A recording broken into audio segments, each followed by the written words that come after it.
Shalom, sean ustedes bienvenidos al Centro de Estudios y Comunidad Judía Nazarena de Ere Hashem. Para nosotros un honor, un placer tenerlos aquí. Hoy vamos a estudiar en la parte clara de la solemnidad de Shavuot, la data de la Torah. En otros estudios hemos dicho que las fiestas que ha sido traducida del hebreo Moed como solemnidades o fechas señaladas, en realidad son una efeméride. ¿Qué es una efeméride? Una efeméride es una fecha histórica que una nación tiene para recordar algo, un elemento esencial de su historia. Por ejemplo, en México, ¿cuál sería la efeméride de la independencia? Sería 16 de septiembre de 1810. Esa fecha es una fecha muy importante en la historia del pueblo mexicano. Muy bien, dentro del pueblo hebreo tenemos varias efemérides. Una de las efemérides quizás más importante y más trascendental sería Shavuot. Shavuot significa semanas. ¿Y qué es lo que recuerda? Recuerda, queridos hijos, que nosotros salimos de Egipto y caminamos por el desierto hasta llegar a Monte Sinaí. Y en el día 50, el Eterno nos dio la Torá. Muy bien. ¿Y por qué decimos semanas? Porque el recorrido desde Egipto hasta Monte Sinaí y la recepción de la Torá llevó ¿cuánto tiempo? 7 semanas más un día. Muy bien. Y de ahí la palabra Shabbat, que significa semanas. Muy bien. Otra de las cosas que es interesante notar en el capítulo 19 del libro del Éxodo es la enorme fe que la generación del desierto mostró. Yo les hice una pregunta hace tiempo y les dije, ¿ustedes darían un cheque en blanco a su padre o a su madre? Y la mayoría dijo, lo pensaría o quizás no. ¿Y por qué no se lo darían a su padre y a su madre? Ellos no van a hacer nada en contra de ustedes. La razón es que quizás los puedan engañar, los puedan manipular y ese cheque en blanco puede llevarlos a la ruina o bien a un problema legal serio. Pero ¿qué pensarían de todo un pueblo, 600,000 almas mínimo, en la cual dijeron, todo lo que el Eterno diga, eso haremos? Éxodo capítulo 19, versículo 8. Y todo el pueblo respondió a una y dijeron, todo lo que Hashem ha dicho, haremos. ¿Qué vemos en esa generación? Una enorme fe. Ahora, hijos, aquí hay una palabra interesante. Fe en hebreo se ha traducido como ¿qué, hijos? Emuná. Muy bien. Y normalmente cuando nosotros oímos la palabra fe, la tomamos simplemente como un acto de creer. Se fijan que no hay una acción en sí, sino es una acción únicamente intelectual, creo, pero no hay un reflejo de esa creencia, simplemente que- creo, ¿ok?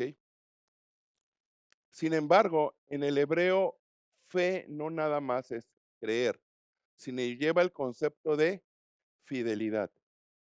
¿Fidelidad a qué? A la alianza.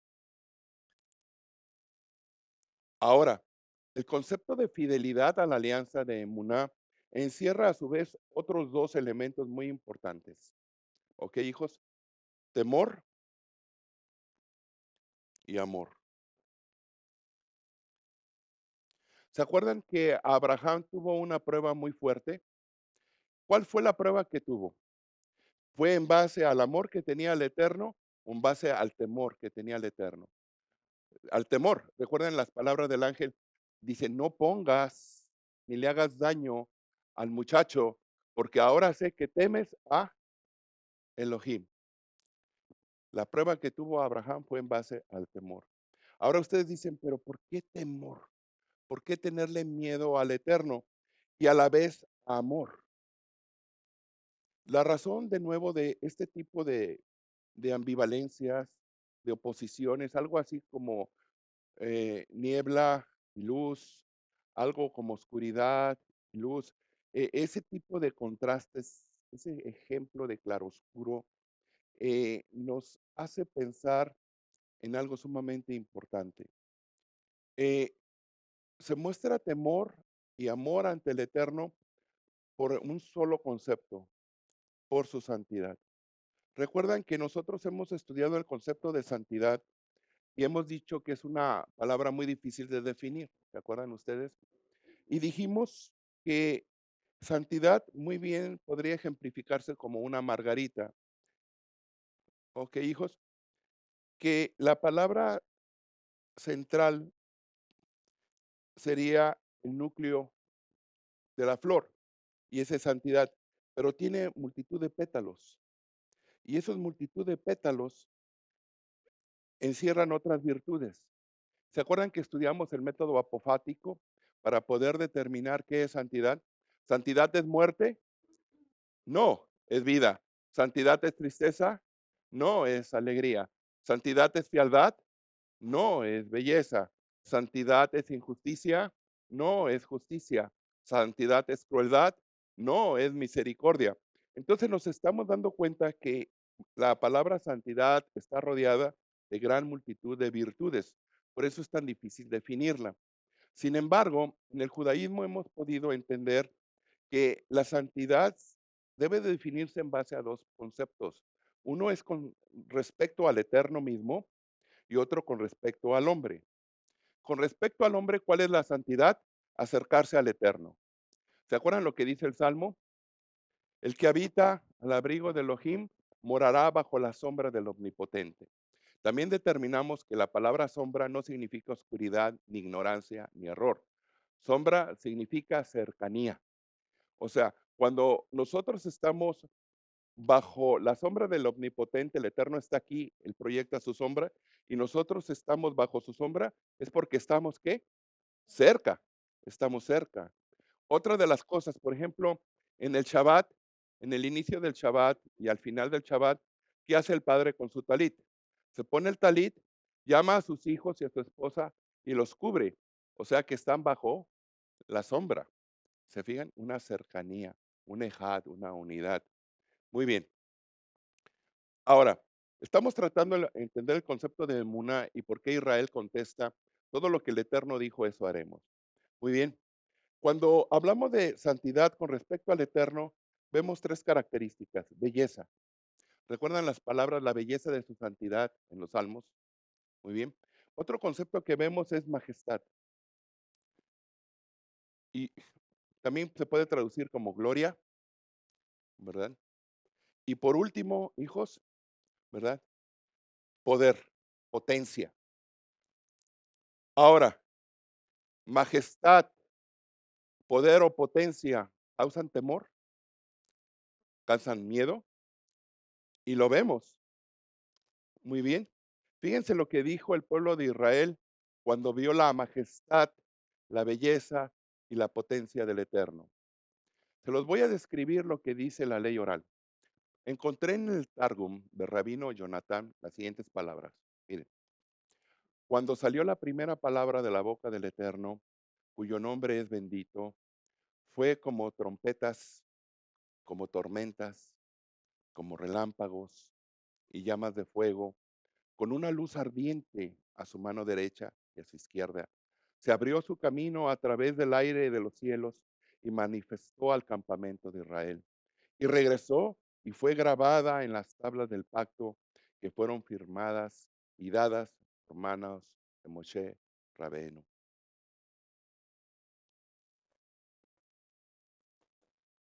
¿Cómo se ve esto? En la Torá dice lo siguiente, capítulo 20, perdón, versículo 18. Todo el pueblo consideraba las voces y las llamas y el sonido de la bocina y el monte que humeaba, y viéndolo el pueblo temblaron y se pusieron de lejos. Y dijeron, habla tú con nosotros, habla tú con nosotros, que nosotros oiremos, mas no hable el Eterno con nosotros, porque no que muramos. ¿Se dan cuenta, queridos hijos? ¿Qué estaban viendo? La santidad, pero ¿en qué? En su belleza, en su majestad y gloria, en su potencia.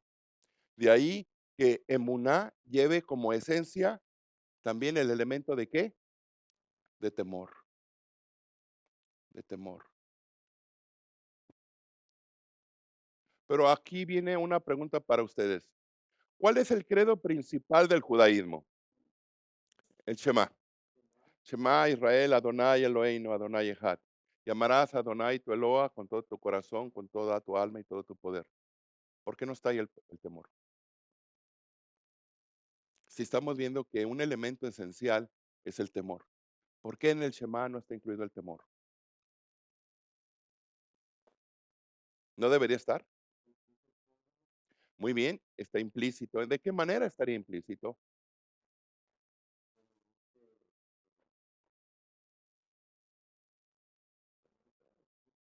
Muy bien.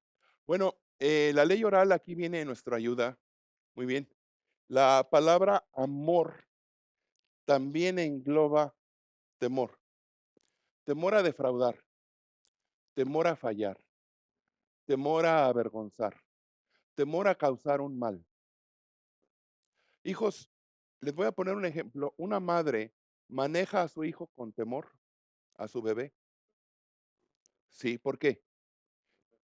Tiene temor de hacerle un mal o de cometer un error que por la cual la vida del niño peligre.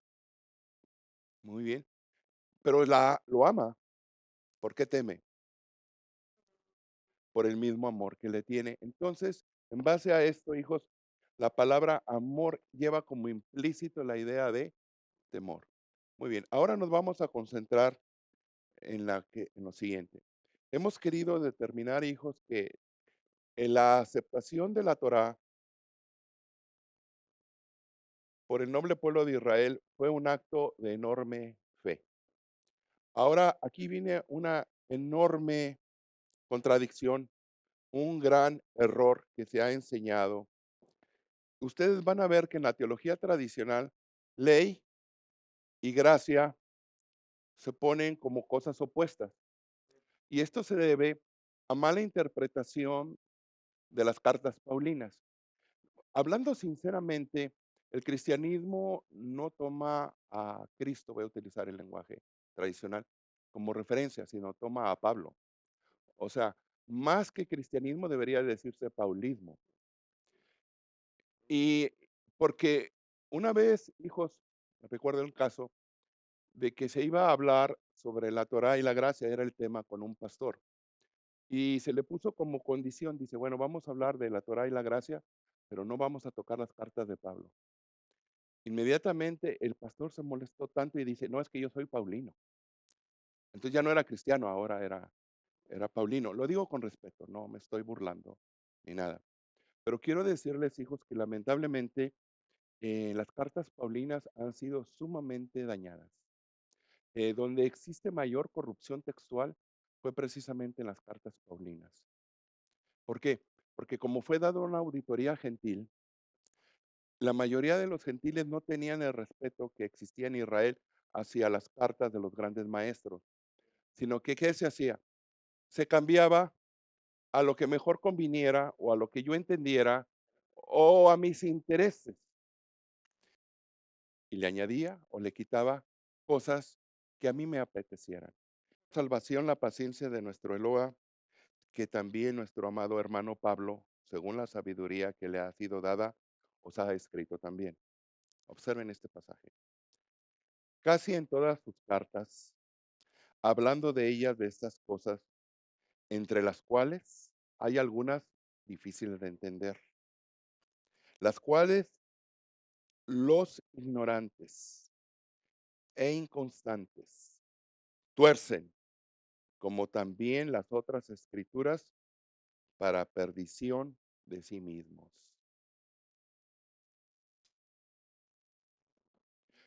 Ya desde entonces estaba existiendo una corrupción textual. Amados hijos, Pablo era fariseo, ¿verdad? Tercera generación, su abuelo fue fariseo, su padre fue fariseo y él mismo se considera fariseo. ¿Se avergonzaba de su tradición farisea? No, no se avergonzaba, no se avergonzaba. Muy bien. Ahora vean este pasaje y díganme qué opinan de él. Filipenses capítulo 3, versículo 7. Ahora vean este pasaje. Pero cuantas cosas eran para mí ganancia, las he estimado como pérdida por amor del Mesías.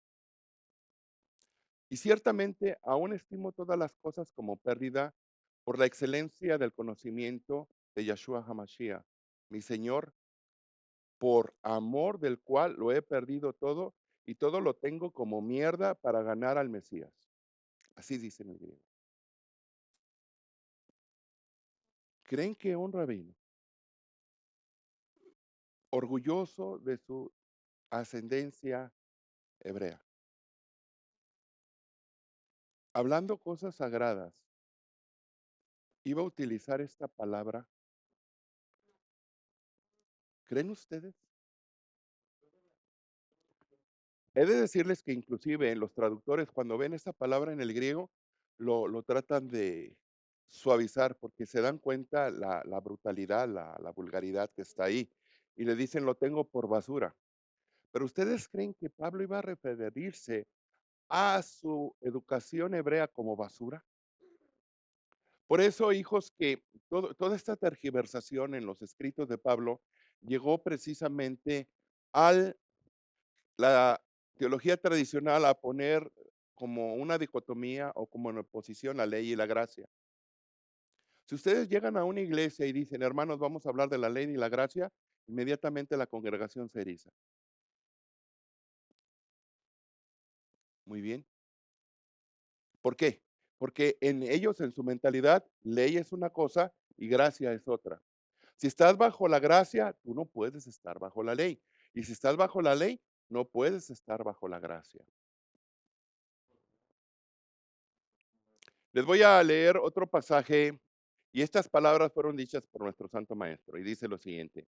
Mateo capítulo 23, versículo 23. Vamos a ver si Pablo era discípulo de nuestro Santo Maestro, lo cual sin duda lo era. Vean las enseñanzas de nuestro Santo Maestro. Dice Mateo 23, 23. Hay de vosotros los oferim y los perushim que dais macerot, o sea, diezmos, de la menta, el eneldo y el comino. Déjenme platicarles algo. De acuerdo a la Torá, ustedes nada más diezmaban de 7 elementos. Muy bien. Sin embargo, el eneldo, que son especies, el comino, que es una especie, muy bien. ¿Y cuál otro? Y la menta no están incluidas en el diezmo. No se diezmaba, no se diezmaba.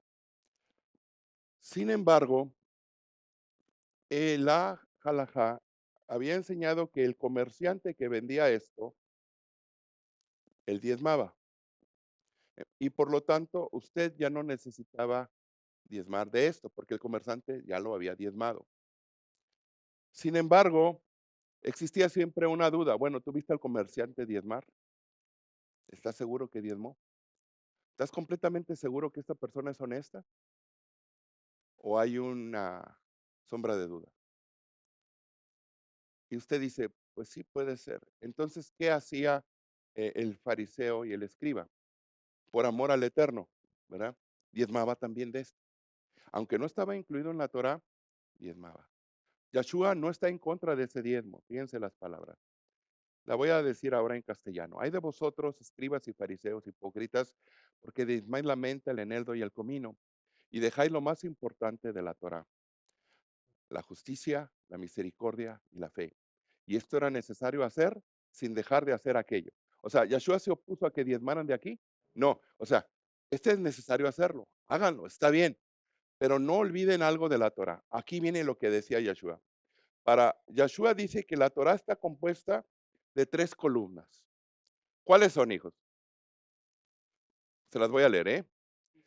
Mishpat, Geset y Emuná. Mishpat, justicia. Muy bien. Geset, misericordia o gracia. Y la otra, Emuná o fe. ¿Lo ven?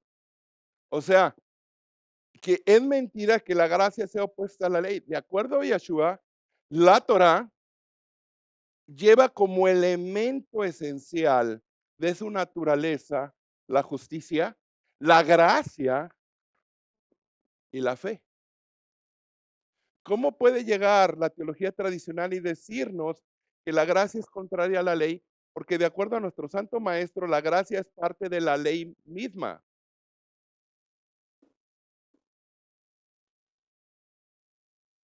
¿Lo observan? Se los voy a leer de nuevo en hebreo. Hay de vosotros los soferini y los peruchini hipócritas, que dais macerot de la mente, el eneldo y el comino, y habéis sido negligentes de lo que tiene mayor peso en la Torá, Mishpat, Gesed y Emuná.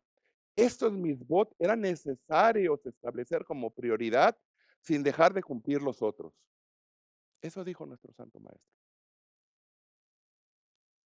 Otra de las cosas que también se ha enseñado mucho en la teología tradicional es lo siguiente.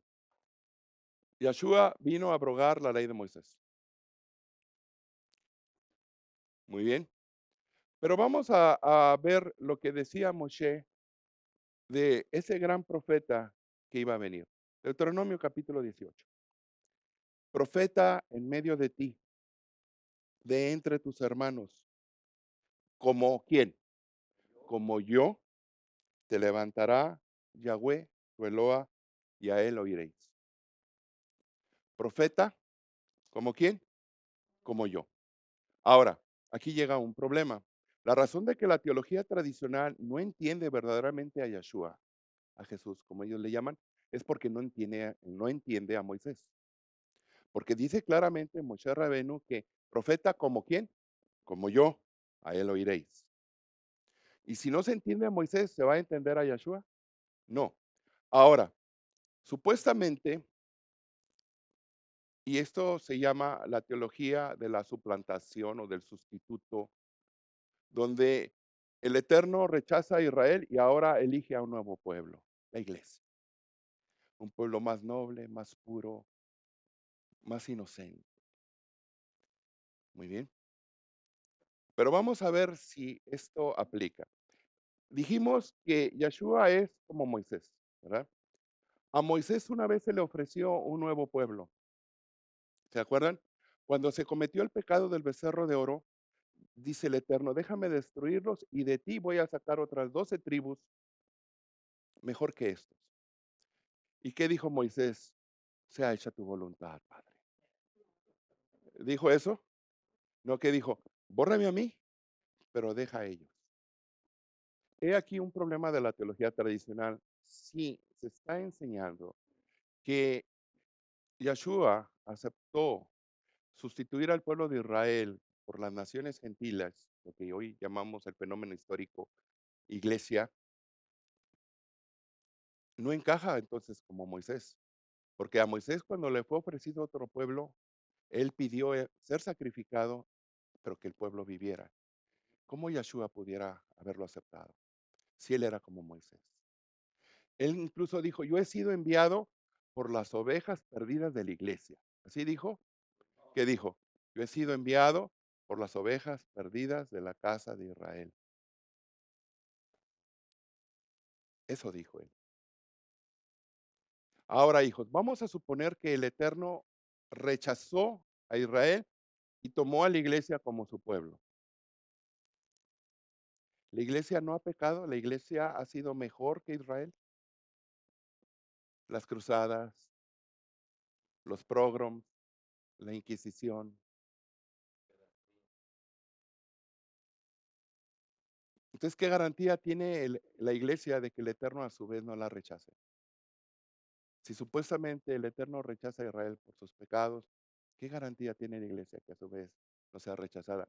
Si siendo sinceros, ha sido peor.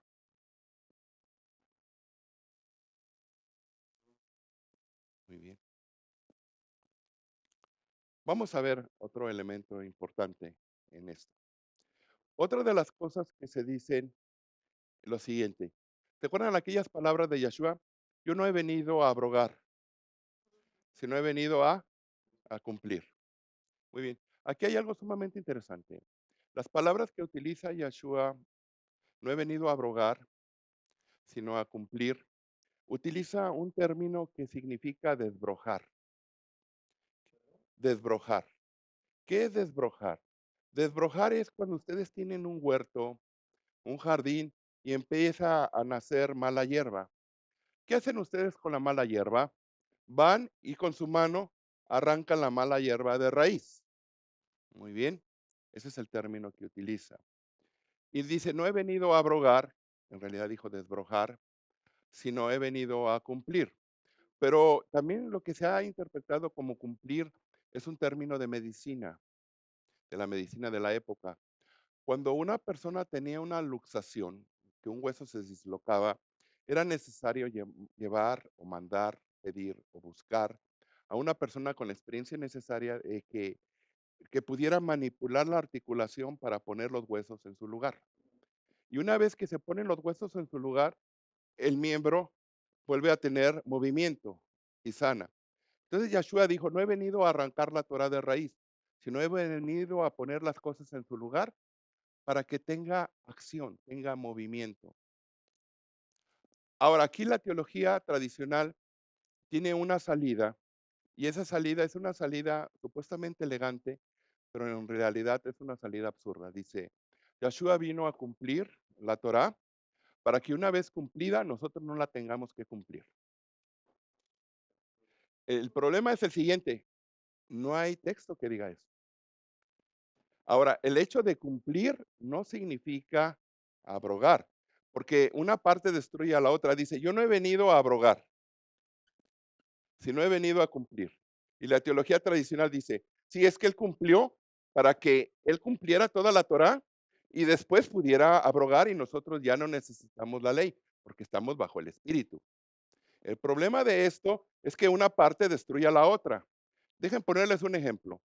Vamos a suponer que yo acuso a mi vecino de robar. El vecino entró cuando yo estaba dormido y se robó mi televisión. ¿Usted lo vio? No. ¿Por qué no lo vio? Porque estaba dormido. Entonces, ¿cómo dice que su vecino entró? Una parte destruye a la otra. ¿Sí me entienden, hijos? Si usted dice que él no vino a abrogar, sino vino a cumplir y al cumplir la abrogó, contradice la primera parte. ¿Sí se dan cuenta, queridos hijos? Entonces nos estamos dando cuenta que la teología de la eliminación de la Torá por un supuesto vivir bajo la gracia es un error teológico de espantosas consecuencias. Porque por un lado tenemos al noble pueblo cristiano deseoso de agradar a Dios, deseoso de cumplir.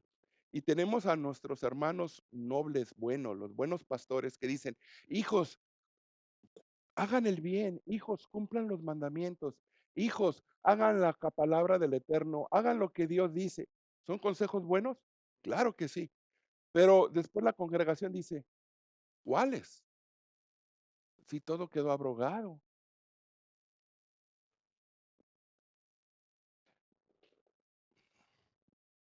Como ustedes pueden ver, hijos, que la mayoría de los textos que se utilizan para abrogación de la Torá son textos que están fuera de la cultura y el entorno hebreo. Vamos a otro texto, ¿ok? Otro de los pasajes que continuamente se malinterpretan se encuentran en Efesios capítulo 2. Y lo voy a leer desde el 14. Porque Él, o sea, nuestro Santo Maestro, es nuestra paz, que de ambos pueblos hizo uno, derribando la pared intermedia de separación. Fíjense, está hablando de la pared intermedia. Aboliendo en su carne las enemistades, la ley de los mandamientos expresados en ordenanzas, para crear en sí mismo de los dos un solo pueblo, un nuevo hombre, haciendo la paz. Y mediante la cruz reconciliar con Dios a ambos en un solo cuerpo, matando en ella las enemistades. En pocas palabras, los clavos del Mesías destruyeron la ley, porque aquí dice que aboliendo en su carne la ley de los mandamientos. E inmediatamente ellos dicen, la ley de los mandamientos es Moisés. Tamaño error. Aquí está hablando del muro de separación. Miren, hijos, hay 5 niveles de la ley oral. El quinto nivel son los Geserot. Geserot son ordenanzas rabínicas que buscan preservar o guardar un mandamiento y buscan hacerle un bien al pueblo. Hubo un rabino una generación antes de Yeshua que se llamó Shammai y él dictó 18 Geserot. Esos 18 Geserot llevaban como propósito que el pueblo de Israel evitara tener contacto con los gentiles. Ni el gentil podía convivir con el pueblo hebreo, ni el pueblo hebreo podía convivir con el pueblo gentil. Ustedes lo ven en el caso del centurión, ¿se acuerdan? ¿Se acuerdan? Que cuando Yeshua desea entrar a la casa del centurión, él dice, yo no soy digno de que entres en mi casa. ¿Recuerdan esas palabras? Otro caso fue cuando Pedro, que cuando antes que llegara Pablo, convivía con los hermanos gentiles. Pero una vez que llega Pablo, ¿qué hacía? Se apartaba para evitar ser criticado y le decía, Pablo, pero ¿por qué haces esto? Lo que sucedió, hijos, es que con la s- muerte y sacrificio de nuestro Santo Maestro, estos 18 Geserot de Shammai quedaron abrogados. ¿Por qué? Porque ahora teníamos que ir a los gentiles. El pueblo de Israel teníamos que ser luz de las naciones. ¿Y cómo podíamos ser luz de las naciones y convivir con los gentiles si todo estaba prohibido? Entonces, ¿qué tuvo que hacer Yeshua? Quitar ese muro de separación, esos 18 Geserot, derribándolos en su sacrificio, y que de esta manera tanto las naciones gentiles como el pueblo de Israel pudieran llegar a ser uno. Pero aquí no está hablando de la abrogación de la Torá. Aquí está hablando de una serie de mandamientos rabínicos que evitaban, prohibían e impedían el trato entre el gentil y el judío. De eso está hablando. Pero como se ignora la cultura hebrea, se cometen estos excesos. Muy bien. Vamos a ver otro pasaje que también es continuamente utilizado.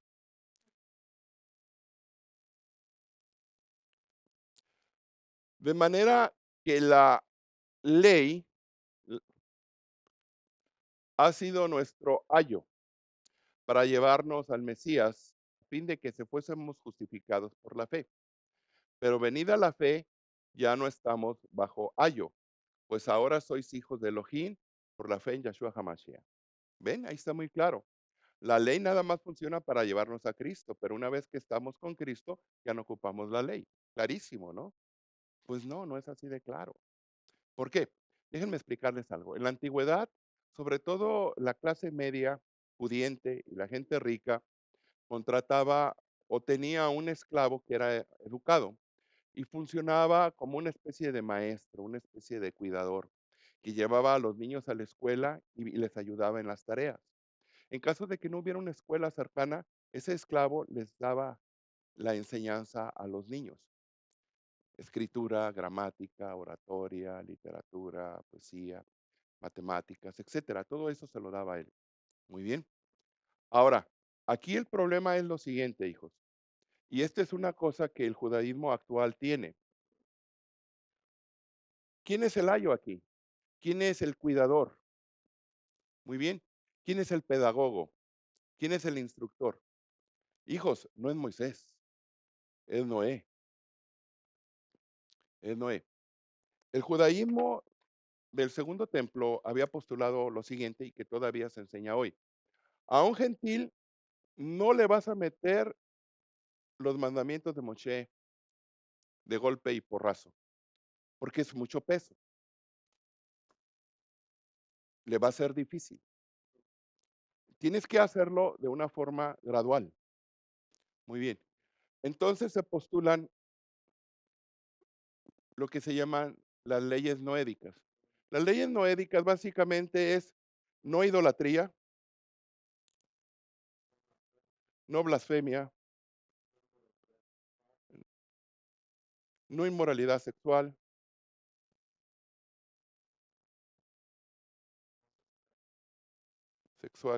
¿verdad? Y otras más.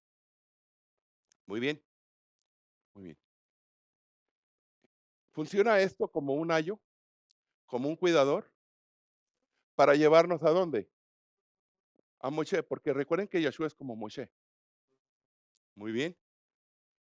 Pero una vez que hemos estado ya ante Moshe y ante nuestro santo maestro, ¿necesitamos las leyes noédicas? Ya no, porque ya estamos aquí. Y tenemos todo esto, también lo tenemos acá. ¿Están de acuerdo? Y algo más. Y vamos a ver Hechos 15. Fíjense, ahí van a ver ustedes el desarrollo. En Hechos 15 van a notar este pasaje sumamente interesante. Muy bien. Y dice así.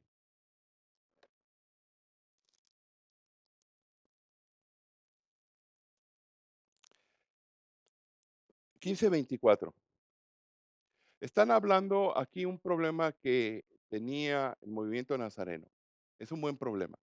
¿Cómo vamos a manejar la multitud de gentiles que se quieren incorporar al movimiento nazareno? No estamos hablando de 2 o 3, estamos hablando de multitudes completas queriendo entrar. ¿Cómo lo vamos a hacer? ¿Cómo lo harían ustedes? Bueno, fíjense lo que el Sanedrín nazareno dijo. Por cuanto hemos oído que algunos han salido de nosotros y se ha inquietado con palabras trastornando vuestras almas. O sea, había ya una inquietud, un malestar. Mandando circuncidarlos y que guarden la ley de los cuales nosotros no mandamos. O sea, de golpe y porrazo, la ley de Moisés y la circuncisión. No, dice, no, no, no, no, no, no enseñen eso, no hagan eso. Muy bien. Nos ha parecido congregarnos en uno y, y elegir varones y enviarlos a vosotros con nuestros amados Bernabé y Pablo. O sea, mandar maestros a que aclaren la situación. Muy bien. Ahora fíjense bien lo que dice Jacob, hermano de Yeshua, que ha parecido bien a nosotros y a quién, al Ruach HaKodesh, al Espíritu de Santidad, no imponerles ninguna carga, más estas cosas que son necesarias. Absténganse de las cosas sacrificadas a los ídolos, no idolatría, y de sangre, ley de kashrut, y de ahogado y de fornicación, de las cuales cosas, si las guardan, van a ser muy bien. Porque más adelante dice, a Moisés tienen quien se los enseñe en el día de Shabbat. O sea, esto es nada más para que empiecen a convivir, para que empiecen a interactuar con la comunidad judía, hebrea. ¿Y dónde van a aprender Torah? El Shabbat en la mañana. De eso está hablando. El ayo no es Moisés. ¿El ayo quién es? Es Noé. Pero como se ignora el trasfondo cultural hebreo, asumen y creen muchas cosas que no están ahí. Muy bien, si les gustó este humilde mensaje, por favor denle like. Si tienen algunas preguntas, por favor pónganlas aquí abajo y con gusto trataremos de contestarlas en la mayor brevedad. Que el Eterno les bendiga y shalom. Hemos llegado al final de esta conferencia. Si le gusta este humilde material, por favor compártalo. Eso nos ayudaría muchísimo en llegar a otras personas. Muchas gracias.